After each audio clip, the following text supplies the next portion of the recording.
In this video, we will study the vibration of a stretched string one-dimensional wave equation, which is del square y over del t square equal to c square del square y over del x square. It means we will deal with the equations based on stretched string. Okay, and the equation of one-dimensional wave equation is this, where y is your displacement. Okay, y is your displacement, t is time and x is any distance here. सी तो आपका कोई भी constant है. और in this equation we have two boundary conditions. Suppose if we have the string of length L, we have the string of length L. Okay, then first boundary condition is at x is equals to 0, y is equals to 0, and second boundary condition is at x is equals to L, मतलब length of the equation, y is again equal to 0. We have two initial condition also in this, two initial conditions. Always remember that we have the initial condition at t equal to 0. So at t equal to 0, y is 0. Second, at t equal to 0, del y over del t equal to 0. Del y del t is what? This is velocity.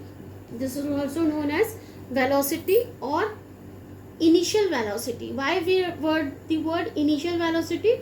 Because we have find the value of del y del t at t equal to 0. So it is the initial velocity. So you have to apply these two boundary condition one by one, and then we have to apply these two initial condition one by one. But remember, one initial condition is always given in your question. Suppose if they given you y is equals to something at t equal to 0, that means you have to apply the first initial condition this, and at the end you have to apply, at the very end you have to apply the initial condition which is given in your question. If it is given in your question, then you have to apply this one first. If this is given in your question, then you have to apply this first. Means in both of these, which initial condition is given in your question, you have to apply that initial condition at the last. Okay, so this is all about our solution of one-dimensional wave equation. Please keep in mind that you have to mug up this equation. आपको ये equation याद रखनी ही रखनी है, because in the question it might be happen that the equation is not given. So you have to remember that the one-dimensional wave equation is this. Now the question arises that how will you identify that the particular equation is of one-dimensional wave equation. So remember, in whole the question, if the word comes out to be string, if there is a word string, that means this is a question of one dimensional wave equation. तो आप hint करके इसमें एक लिख लीजिएगा string. Hint मैंने string इसलिए बताया ताकि आपको ये याद रहे कि जब भी क्वेश्चन में एक स्ट्रिंग वर्ड आ रहा है पूरे क्वेश्चन में, तो आप अपने आप समझ जाना this is the question of one dimensional wave equation. तो हम लोग क्वेश्चन तो हम लोग बाद में करेंगे, पर पहले हम लोग क्या करते हैं, वन डायमेंशनल वेव इक्वेशन का जो सोल्यूशन होगा वो क्या होगा, या इक्वेशन कौन सी होगी जिसको हम लेकर चलेंगे और उसमें बाउंड्री कंडीशन इनिशियल कंडीशन लगाएंगे, वो हम अभी पढ़ते हैं. अच्छा, मैं पहले ही बता रही हूँ. Now our question becomes lengthy from this topic onwards. Okay, so first of all we understand the solution of this. del square y over del t square equal to c square del square y over del x square. ठीक है. So let us take the equation del square y over del t square is equals to c square del square y over del x square. In this, जैसे हम लोग करते हैं वैसे ही करेंगे. Let y is equals to हम क्या मान लेंगे, capital xt. This is our equation number 1, where capital X is a function of small x only and capital T is a function of small t only. तो इन दोनों की value निकालेंगे. Then del square y over del t square equal to क्या हो जाएगा आपका x t double dash, and del square y over del x square हो जाएगा आपका x double dash t. Then from this equation, given equation, आपको क्या मिल जाएगा, x t double dash is equals to C square x double dash t. ठीक है, तो हम इस इक्वेशन को ऐसे लिख सकते हैं, पूरी इक्वेशन को आप एक्स टी से डिवाइड कर दीजिए, तो आपको मिल गया टी डबल डैश, आप सी को भी टी के साथ ही रख लीजिएगा, हमेशा ध्यान रखिएगा कि सी हमारा टी के टर्म के साथ आएगा। X double dash is equals to हम कांस्टेंट लेते हैं। अब मैं आपको बताऊंगी कि हम लोग ने method of separation of variable में वी ऑलवेज यूज टू या suppose to take minus p square, but in this case we will take the constant as 0 equal to p square equal to minus p square, and let us analyze कि which constant we will take to our this solution। ठीक है, तो जो आपका number 1 होगा, case 1 जो होगा आपका, या हम इसको ऐसे लिख देते हैं, केस 1 में हमने कांस्टेंट इज इक्वल्स टू ले लिया है 0। ठीक है, तो हमारा इक्वेशन आ गया 1/c square t double dash upon t equal to x double dash upon x is equals to 0। तो इसका जब हमने ए पार्ट किया 1/c square t double dash upon t equal to 0, तो ये आ गया t double dash equal to 0।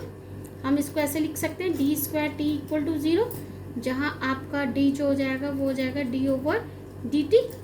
तो ऑक्सिलरी इक्वेशन आ जाएगी आपकी एम स्क्वायर इक्वल टू 0, तो एम की वैल्यू आ गई 0,0। तो आपका सी एफ आ गया C1 प्लस टी C2। अब क्योंकि आपका Q 0 है तो PI भी 0 होगा, तो आपका टोटल सोल्यूशन आ गया T is equals to C1 plus t C2। ठीक है, बी पार्ट हमने ले लिया x double dash upon x is equals to 0, तो इसको भी हम ऐसे लिख सकते हैं x double dash equal to 0, यानी D square of x is equals to 0, जहाँ डी है हमारा डी ओवर डी एक्स, तो ए ई हो जाएगी हमारी एम स्क्वायर इक्वल टू 0, तो एम की वैल्यू आ गई 0,0। तो हमारा सी एफ आ गया एक्स प्लस एक्स आ गया, सी एफ आ गया हमारा C3 प्लस एक्स C4। तो सिंस आपका Q इक्वल टू 0 है तो PI भी 0 होगा, तो हमारा कैपिटल एक्स की वैल्यू आ गई C3 प्लस एक्स C4। तो फ्रॉम इक्वेशन 1 हमारा वाई एक्स टी की वैल्यू आ गई, पहला सोल्यूशन आ गया हमारा C1 plus t C2 into C3 plus x C4। This is our equation number 2। ठीक है, केस में यहीं पे बता रही हूँ क्योंकि हम लोग अलग अलग करने में ज़्यादा टाइम लगेगा। केस 2 हमने लिख लिया constant equal to p square. ठीक है, जब हमने पी स्क्वायर रखा तो यहाँ आ गया ये पी स्क्वायर, तो ये आ गया आपका इक्वल टू पी स्क्वायर। तो यहाँ से हमारा से चेंज हुआ, पी स्क्वायर आ गया, तो हमारी इक्वेशन क्या आ गई, t double dash minus p square c square t equal to 0। तो हम इसको ऐसे लिख सकते हैं D square minus p square c square t equal to 0, जहाँ पर हमारा डी हो जाएगा डी ओवर टी टी। तो हमारी ऑक्सिलरी इक्वेशन आ जाएगी m square minus p square c square equal to 0। तो एम की वैल्यू आ जाएगी आपकी प्लस माइनस पी सी। तो हमारा सी एफ आ जाएगा C4 तक हो चुका है, C5 e to the power p c t plus C6 e to the power minus p c t. ठीक है, अब Q 0 है तो PI 0 है, तो कैपिटल T की वैल्यू आ गई C5 e to the power p c t plus C6 e to the power minus p c t. B part ये भी आपका पी स्क्वायर हुआ, तो यहाँ से आपका क्या आ गया x square x double dash minus p square x is equals to 0। तो ये आप लिख सकते हैं D square minus p square x is equals to 0, जहाँ पर आपका कैपिटल डी हो जाएगा डी ओवर डी एक्स। तो आपकी ऑक्सिलरी इक्वेशन आ गई m square minus p square equal to 0। तो एम की वैल्यू आ गई प्लस माइनस पी। तो सी एफ आ गया आपका C7 e to the power p x plus C8 e to the power minus px। Q 0 है, Pi 0 है, तो कैपिटल X की वैल्यू आ गई C7 e to the power px plus C8 e to the power minus px। तो एक आपका from equation 1, एक सोल्यूशन हमारा दूसरा जो आ गया वो ये आ गया C5 e to the power pct plus C6 e to the power minus pct, C7 e to the power px plus C8 e to the power minus px। This is our equation number 3। ठीक है, अब next हम लोग लिख लेते हैं constant. Case third हो जाएगा हमारा constant equal to minus p square. जब यहाँ माइनस पी स्क्वायर आया तो यहाँ भी माइनस पी स्क्वायर आ गया। ठीक है, पहले केस में हमने ये लिख लिया this will be equal to minus p square, तो यहाँ आ गया प्लस, यहाँ आ गया आपका प्लस, सेम वही रहा, यहाँ आ गया प्लस और यहाँ आ गया प्लस माइनस IPC। तो CF आ गया हमारा कहाँ तक हो गया 8 तक है ना, तो ये आ गया हमारा C9 cos PCT plus C10 sin PCT। ठीक है, आपका QI 0 PI 0 है, तो कैपिटल T की वैल्यू आ गई आपकी C9 cos PCT plus C10 sin PCT। ठीक है, ऐसे यहाँ हुआ, यहाँ भी आपने ये लिया equal to minus p square, ये प्लस हो गया, यहाँ भी प्लस हो गया। ठीक है, यहाँ भी प्लस हो गया, ये आ गया प्लस माइनस IP। तो CF आ गया हमारा C11 cos PCT plus C12 sin PCT, sorry PX, और ये sin PX। ठीक है, QI 0 है, तो कैपिटल X की वैल्यू आ गई आपकी C11 cos PX plus C12 sin PX। ठीक है, तो फ्रॉम इक्वेशन नंबर 1 हमारा YXT आ गया C9 cos PCT plus C10 sin PCT into C11 cos PX plus C12 sin PX। ठीक है, this is our equation number 4। ये equation number 3 ऊपर वाली थी, this is our equation number 4। So we have the 3 solution. Number 1 solution is this one, number 2 is this, and number 3 is this. And of these 3 solutions, we have to choose that solution which is consistent with the physical nature of the problem. Okay, since we are dealing with a problem on vibrations, that is strings, that means we are dealing with a problem on vibration. So y must be a periodic function of x and t. Therefore the solution must involve trigonometric terms. So according to this solution, okay, this one, this is only the suitable solution of the wave equation, and it is corresponding to the constant equal to minus p square. So in the problems that we deal with the one dimensional wave equation, we always take constant equal to minus p square. तो ये चीज़ clear हुई कि यहाँ पर हम constant को हमेशा minus p square लेंगे। क्यों लेंगे उसका रीज़न मैंने बताया आपको, क्योंकि हम लोग वाइब्रेशन की प्रॉब्लम से डील कर रहे हैं, तो solution must contain the trigonometric terms, और इन तीनों सोल्यूशन में सिर्फ ट्रिग्नोमेट्रिक टर्म इसमें आ रहा है। That is why this is the most suitable solution for our this type of problem. Now let us do the first numerical of this. मैंने आप लोगों को न्यूमेरिकल इसलिए लिख दिया कि आप लोग आराम से नोट कर लीजिए और समझिए कि आपको क्वेश्चन में क्या क्या दे रखा है और आपको क्या क्या सॉल्व करना है। ठीक है, तो क्वेश्चन पढ़ते हैं। अ स्ट्रिंग, देखिए वर्ड आ गया string, that means it is the question of one dimensional wave equation. A string is stretched and fastened to 2 points L apart. L apart मतलब L स्ट्रिंग की लेंथ दे रखी है। Motion is started by displaying this string in the form y is equals to a sin pi x over L, from which it is released at time t equal to 0. That means आपको initial condition दे रखी है at t equal to 0, y equal to this, ये वाली initial condition आपको given है। show that the displacement of any point at a distance x from one end at time t is given by this. ये आपको prove करना है कि आपका सोल्यूशन जो अल्टीमेटली ये आएगा. तो आप लोग एक बार ध्यान से देखिए, फिर मैं इसको रब करके एक एक करके आपको समझा के करूँगी आपको, क्योंकि ये स्ट्रिंग वर्ड है तो यानी आप अपने आप समझ जाइए. This is this is a question of one dimensional wave equation. And what is the one dimensional wave equation is del square y over del t square equal to c square del square y over del x square. आप यही लेके चलोगे, आप y is equals to x t मानोगे, और जो हमने solution बनाया था y x t is equals to, आप वही equal to minus p square मानोगे कांस्टेंट को, और जो सोल्यूशन निकाला था वो निकाल लोगे और उसको इक्वेशन नंबर 1 रख दोगे. अब इस वाली सोल्यूशन में हम बाउंड्री कंडीशन 2 रखेंगे. पहली बाउंड्री कंडीशन क्या होगी, at x is equals to 0 y equal to 0.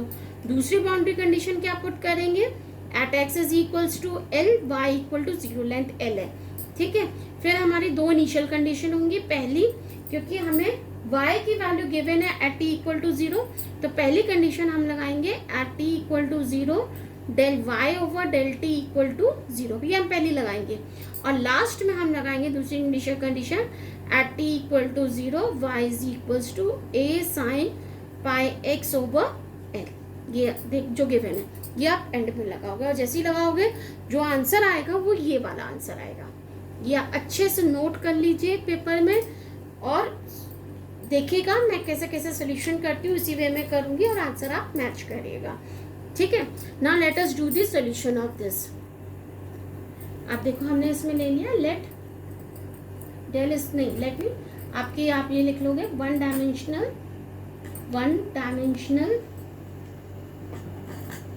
Wave equation is, आपने ले लिया del square y over del t square equal to C square del square y over del x square. ठीक है, this is your equation number 1. आप लिख लोगे let y is equals to capital X t, equation number 2, where capital x is a function of small x only and capital T is a function of small t only. ठीक है, then del square y over del t square is equals to x double t and del square y over x double dash t. Then from equation 1 आपका हो गया x t double dash is equals to c square x double dash t. तो ये आ गया आपका 1 upon c square t double dash upon t equal to x double dash upon x is equals to minus p square. मैंने आपको बता दिया minus p square ही लेना है और रीजन भी बता दिया था क्यों लेना है. अब आपने ए पार्ट लिया 1 upon c square t double dash upon t equal to minus p square. तो आपका आ गया t double dash plus p square c square t equal to 0. इसको हम लिख सकते हैं D square plus p square c square t equal to 0, जहाँ कैपिटल डी है आपका डी ओवर डी टी. तो आपकी ऑक्सिलरी इक्वेशन आ गई m square plus p square c square equal to 0. तो एम की वैल्यू आ गई plus minus i p c. तो आपका जो सी एफ हो जाएगा वो हो जाएगा C1 cos p c t plus C2 sine p c t. ठीक है, पी आई आपका Q इक्वल टू 0 है तो पी आई भी आपका 0 है. तो इससे आपकी कैपिटल टी की वैल्यू आ गई C1 cos p c t plus C2 sine p c t. ठीक है, बी पार्ट हम करेंगे x double dash upon x is equals to minus p square. तो यहाँ से आ जाएगा आपका D square plus p square x is equals to 0, जहाँ डी है आपका डी ओवर डी एक्स. तो ऑक्सिलरी इक्वेशन आ गई आपकी m square plus p square equal to 0. तो एम आ गया आपका प्लस माइनस आई पी. तो आपका सी एफ आ गया C3 cos p x plus C4 sine p x. Since Q equal to 0 है तो पी आई भी आपका 0 हो जाएगा, जिससे आपका कैपिटल X आ जाएगा C3 cos p x plus C4 sine p x. ठीक है, फ्रॉम इक्वेशन 2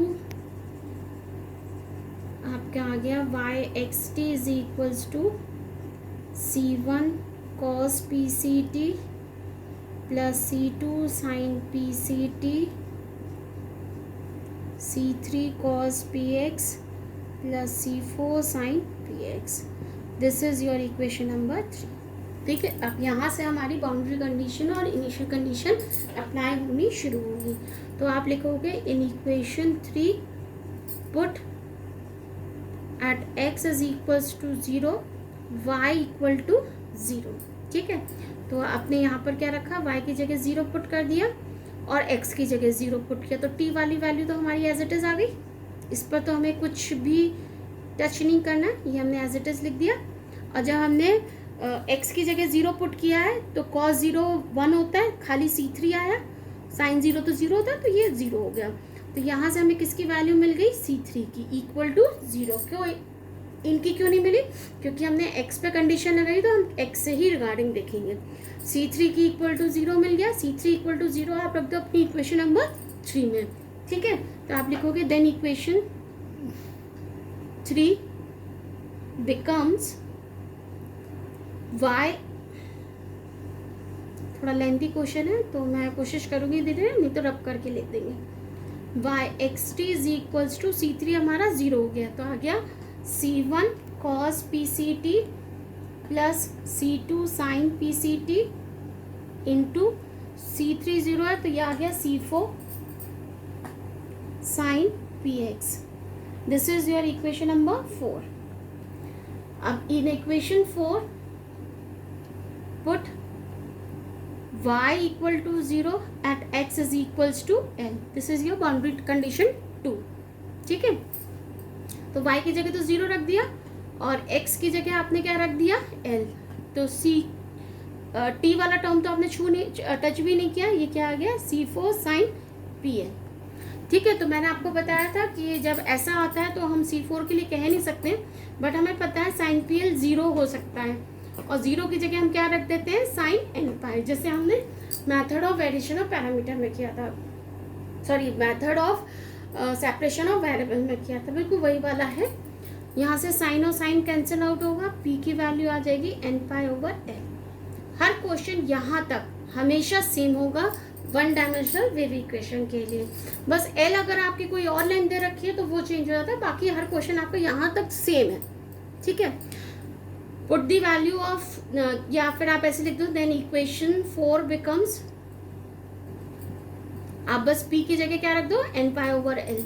तो इक्वेशन 4 बन गई y xt is equals to C1 cos n pi CT over l plus C2 sin n pi CT over l C4 sin n pi x over l. Equation number 5. अब हमें क्योंकि initial condition given है, कौन सी, y की value given है t equal to 0, तो हमें दूसरी वाली इनिशियल कंडीशन पहले लगानी है. उसके लिए हमें del y over del t निकालना है. तो आपने क्या किया, differentiating equation 5 partially with respect to किसके, t. तो यहाँ से आपके निकल आया del y over del t. तो यही वाला आएगा. तो n pi CT over l बार बार आएगा. मैंने n pi CT over l, n pi C t नहीं, n pi C over l मैंने कौन बाहर ले लिया. कॉस को किया तो ये आ गया minus C1 sine n pi C over l t. Sine को किया तो ये कॉस हो गया n pi CT over l. ये बार बार कॉन्स्टेंट का मल्टीप्लिकेशन होगा तो मैंने बाहर लिख लिया. ये तो एज इट इज रह गया over l. This is your equation number 6. ठीक है, इक्वेशन नंबर 6 आई. अब हम इसमें अपनी फर्स्ट इनिशियल कंडीशन अप्लाई करेंगे. फर्स्ट इनिशियल कंडीशन हमारी क्या है, एट, देखो इन equation 6 put at t equal to 0 del y over del t equal to 0. तो आपने इसकी जगह 0 रखा और t की जगह 0 पुट किया. n pi c over l तो आया, t की जगह पुट करने पर ये तो 0 आ गया, ये खाली C2 रह गया. और कौन साइन वाला, अरे x वाला टर्म तो आपका ऐसे ही आ गया. ठीक है, तो यहाँ से हमें सीधे सीधे क्या मिल गया, C2 इक्वल टू 0. इसको तो हम टच नहीं करेंगे क्योंकि हमने t पर लगाई है. तो C2 की वैल्यू 0 हो गई। तो ये C2 की वैल्यू आप कहाँ रखेंगे, 6 में नहीं रखेंगे, क्योंकि 6 में हमने del y over del t निकाला, में del y over del t से मतलब नहीं है, y से मतलब है। तो C2 की वैल्यू हम कहाँ रखेंगे, इक्वेशन नंबर 5 पर। इक्वेशन 5 बिकम्स क्या आ गया, y xt is equals to C1 cos n pi ct over L and C4 sin n pi x over n, क्योंकि आपने C2 की जगह 0 पुट कर दिया। अब लास्ट इनिशियल कंडीशन लगाने से पहले हम लिख देते हैं the most general solution is y xt is equals to summation आप लिख देंगे, यहाँ लिख देंगे bn cos n pi ct over L sin n pi x over L, जहाँ समीशन bn क्या हो जाएगा, आपने समीशन bn की जगह क्या रखा है, C1 C4 की जगह आपने समीशन bn रखा है। अब हम लगाएंगे last initial condition, this is your equation number 7। Put at t equal to 0, आपकी y की जो आपको क्वेश्चन में गिवन दे रखी है वैल्यू वो ये थी, a sin pi x over L, ठीक है, इन इक्वेशन 7। तो आपने इसकी जगह क्या रख दिया, a sin pi x over L, और t की जगह आपने 0 रखा, तो ये वाला टर्म तो 1 हो गया, cos 0 is 1, यहाँ आ गया sin n pi x over L। अब देखो हम इसको ऐसे तोड़ सकते हैं इसी सीरीज को, b1 sin pi x over L, n की जगह 2 रखेंगे, b2 sin 2 pi x over L plus b3 sin 3 pi x over L plus so on, ठीक है। ऑन कंपेयरिंग हमने दोनों साइड में कंपेयर किया, तो हमें sin pi x का टर्म ये मिला, sin pi x का टर्म ये मिला, तो b1 की वैल्यू कितनी मिल गई, a, b1 is equals to a। अब और कोई टर्म यहाँ पर है ही नहीं, 2 pi x 3 pi x, तो हमें b2 equal to b3 equal to so on equal to हमें सबकी वैल्यू कितनी मिल गई, 0, ठीक है। Then from equation 7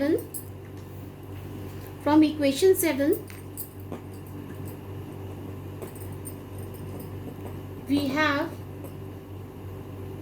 y xt is equals to, आपने इक्वेशन 7 में रखा y xt is equals to, सिर्फ n इक्वल टू 1 के लिए रखेंगे, तो पहली क्या आएगी, b1 की वैल्यू कितनी है, a, n इक्वल टू 1 रखेंगे तो क्या आ गया, cos pi ct over L, cos pi ct over L, n की जगह 1 रखेंगे तो क्या आ गया, sin pi x over L।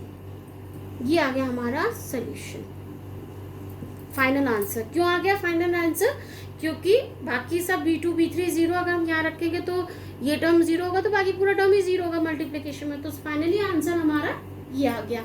और जब आप वापस जाओगे क्वेश्चन को रिपीट करके देखोगे तो आपसे प्रूफ करने को यही दिया है क्वेश्चन में, तो यही आपका आंसर आ गया, हेंस प्रूफ्ड।